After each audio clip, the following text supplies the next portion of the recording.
Hello everyone and welcome back to StarMade and welcome back to our little spaceship construction site here right next to the station. Today I'd like to talk about a power core reactor design because there is a quite interesting mechanic behind this, and yeah, this is what I'd like to show you today. And for this I will use a little example, and for this I need to enter the ship's core. So, yeah, by looking at it and pressing R. So now we are in build mode. And yeah, by the way, before we will start, let me explain. I'm also still new to this game, so it could be possible that I do not do everything perfectly right. But yeah, I've read myself through the wiki, StarMade wiki, during the past weeks and days, and I've learned a lot, and I simply want to share my knowledge with you. So if you notice something that I'm doing wrong or so, leave a comment. Okay, so let's start. Yeah, power core. Yeah, power core. So at first, the basics of the power core. Let's enter flight mode. In the lower right corner you can see the power level of our ship. At the moment it is empty, and to recharge this we could add something that is called SDHCTX XM 3.4 power.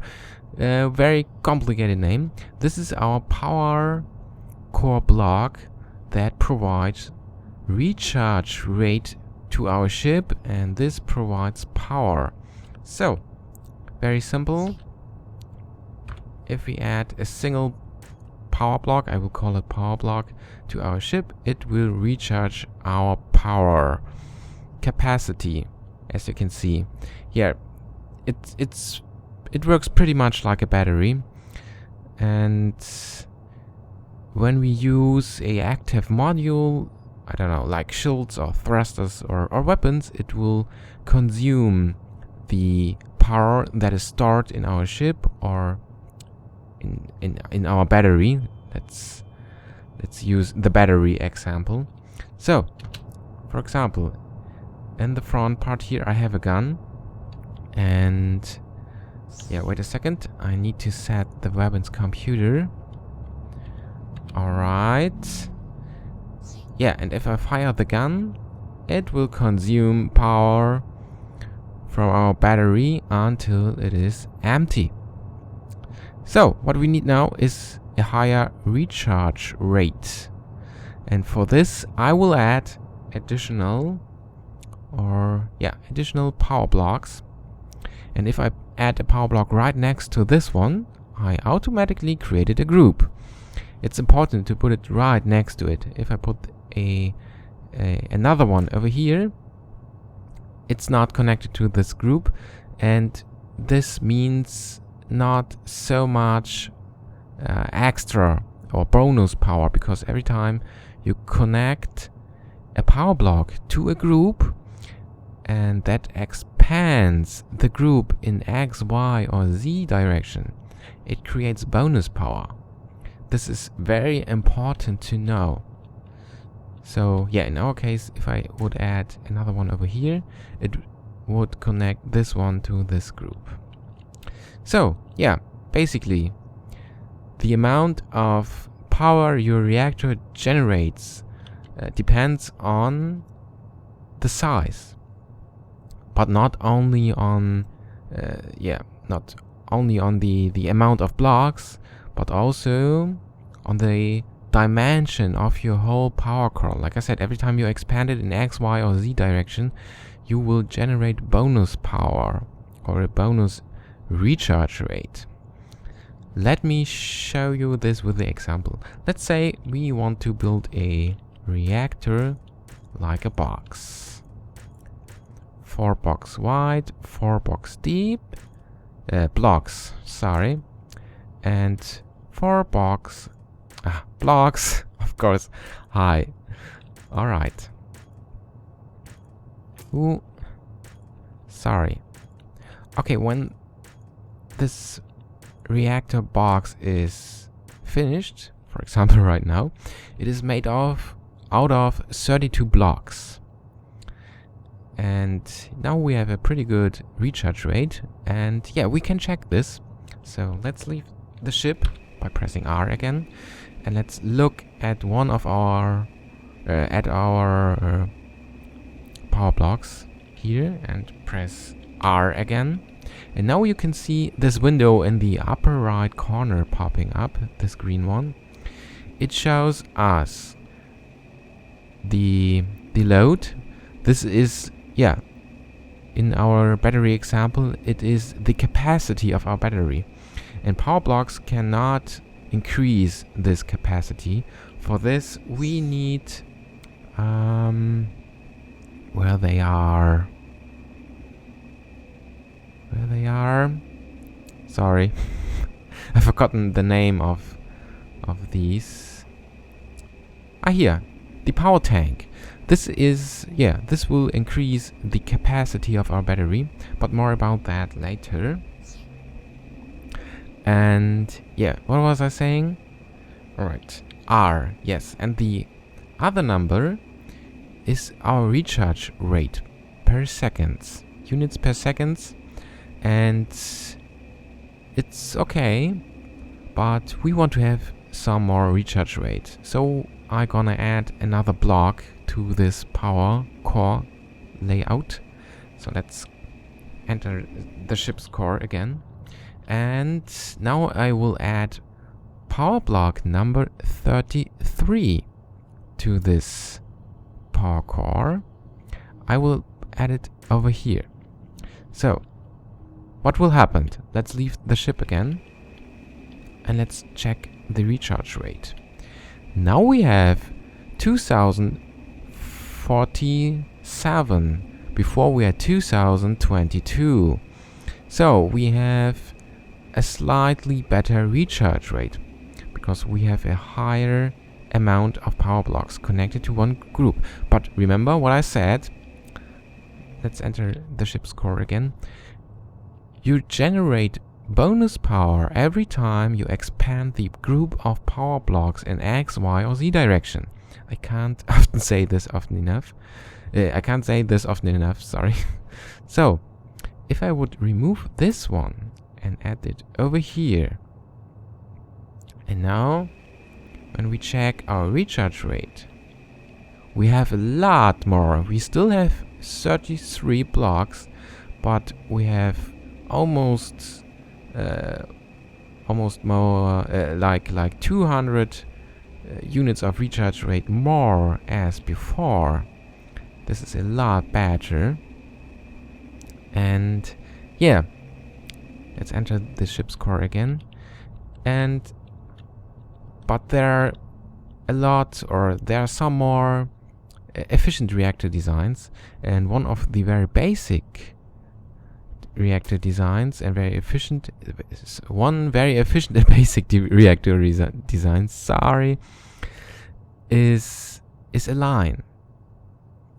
And this is something I'd like to show you now as well. So let's remove all these blocks. I will now build a block, a reactor core out of 32 blocks again, but as a simple line of blocks to show you the difference.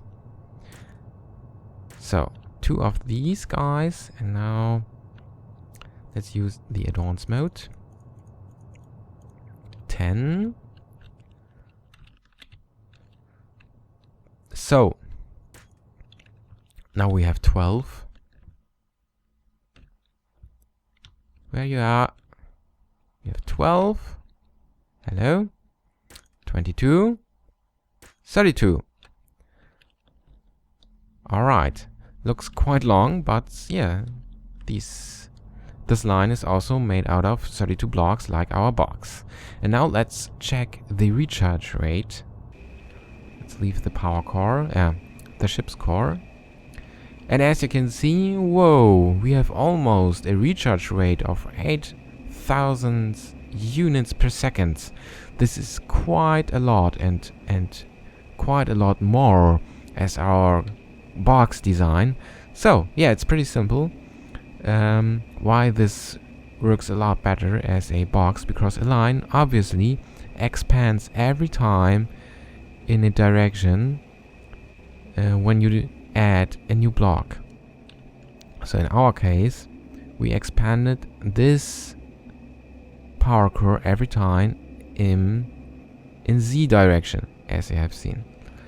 So yeah, but there are also some other solutions, of course, for more smaller reactor designs and other ones, and you should simply keep this in mind when you design a ship, that a power core that will be expanded in X, Y, or Z direction as often as possible is very efficient.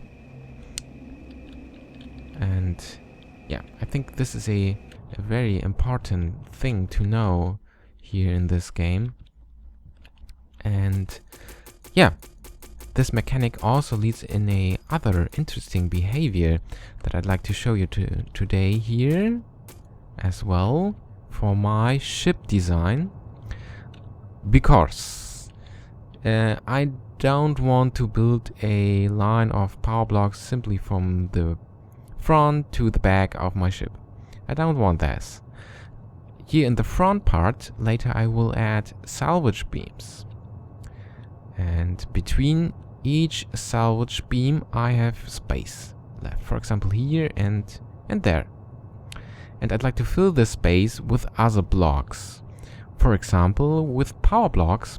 So I will have a reactor here between my salvage beams in the front part of my ship. And this is quite interesting, because I'd like to show you now what will happen if you have several or more than one group of power blocks, so more than one reactor. Yeah, so let's start with the first one. Let's say I would add 4 of them for power blocks here and 4 over here, just as example. Later I will add a lot more, but yeah, like I said, just as example. Now I have two reactors, basically 2 groups. Every group expands 4 times in this direction, but they are not connected. So what will happen if I do something that needs powers? For example, if I shoot with our gun here. Let's leave the build mode. So I'm firing, and as you can see, our recharge rate is higher as the energy that is consumed by our anti-meta gun. Right? So why I show you this, because at first I made a mistake in my design, because I thought, okay, I have several groups here later, so maybe it's a cool idea to connect them later here in the ship's interior, to have one giant group. For example, if I would add a power block here, now I have a single group, as you can see here. A single group built out of 9 blocks, but it is a single group, and both reactor groups, or the former reactor groups, shows in the same direction, so it is not expanding so often in the same direction, in different direction. For example, 3 blocks high and 4 blocks wide. Before we had 2 groups 4 blocks wide. So what will happen right now if we fire our gun? As you can see, our power level of our battery is slowly decreasing. So this larger group is not as efficient as 2 smaller groups. this is something very interesting to know, I think. And yeah, and as a last example, to show that two groups are very efficient, let's remove this group and let's fire some anti-matter guns shots. And as you can see, the power level is decreasing a lot faster. Yeah, hopefully this is a little help in the power core design. I was pretty surprised and about the mechanic behind this. I think it was very interesting to me. And yeah, by the way, yeah, as I said, I'd like to show you the power tank as well. And the mechanic behind the power tank is quite easy. You simply need to add them in a group. So just like this, the first one will add 1 unit to your capacity, to your battery capacity. The second one will add 2, the third one 3, and so on and so on. And here it is not necessary to expand them every time. This is very easy. So put them where you want in a group. So the group of these 3 power tanks will provide a extra or bonus or additional capacity of 6 units to our battery. This is not very much. I think this will be more important for larger ships, because apparently there is a cap for recharge rate. If I remember right, it is 1 million. sounds much, but I think for giant ships this is not very much. So yes, guys, I think this is it. Our little reactor power core design episode, and I will continue my work here a bit. And in the next episode, I think I'd like to talk about weapons or so, the basic of weapons. Yeah, hopefully you enjoyed this, and like I said, it's a little help for you, and hopefully I haven't told you something wrong. So thank you very much for watching, and goodbye.